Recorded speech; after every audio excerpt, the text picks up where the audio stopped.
पीहू के पापा देखो तो ललका साड़ीवा में कैसन लगही है। अरे सीखले बड़ा की करियो ले पूरा भिगाइए के बताओ यो सुन।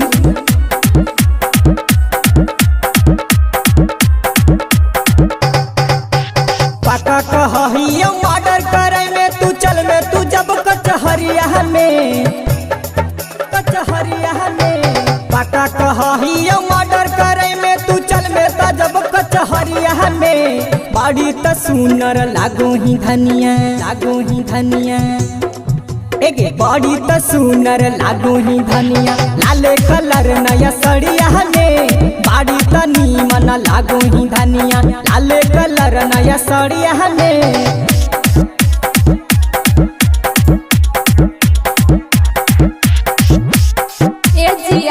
कौची अच्छा लगा है बताहो न जी, तोर मुँह से सुनने में अच्छा लगा है। अच्छा लगा हो ना तो या हम तोरा के बहुत बढ़िया से सुनाबई।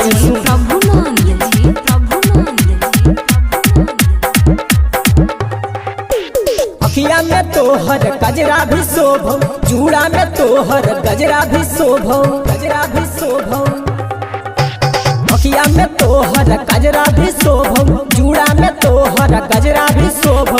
गला में शोभो तोरा गे रनिया सोनामा वाला सिकड़िया गे, गलवा में शोभो तोरा गे धनिया सोनामा वाला सिकड़िया गे। बड़ा त सुनर लागो ही धनिया हे गे बड़ा त सुनर लागो ही धनिया लाले कलर नया सड़िया में। बड़ी त सुनर लागो ही धनिया लाले कलर नया सड़िया में। बड़ी त नीमन लागो ही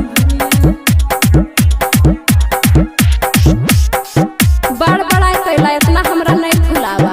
आगे सच कहियो रनिया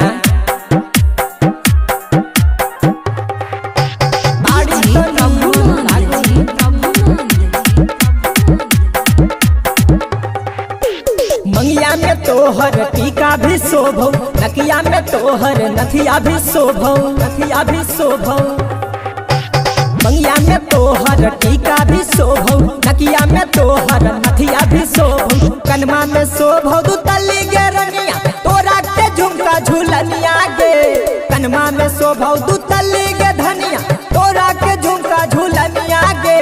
बाड़ी त सुनर लागो ही धनिया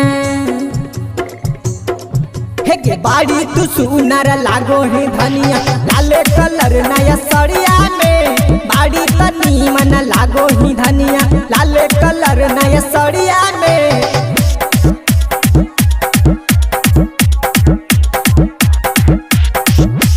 अजी इतना बोले ले तोरा के सिखैल कहे जी? अरे हम नहीं बोलियो सब कोई बोलो ले सुनही। बाड़ी त नीमन लागो ही धनिया हथवा पर तोहर टिकुलिया भी शोभो, हथवा में तोहरी चूड़िया भी शोभो। हथवा पर तोहर टिकुलिया भी शोभो, हथवा में तोहर चूड़िया भी शोभो।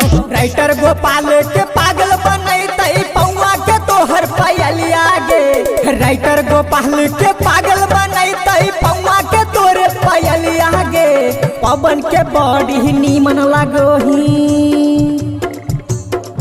आगे पवन के बड़ी सुनर लागो ही लाले कलर नया सड़िया।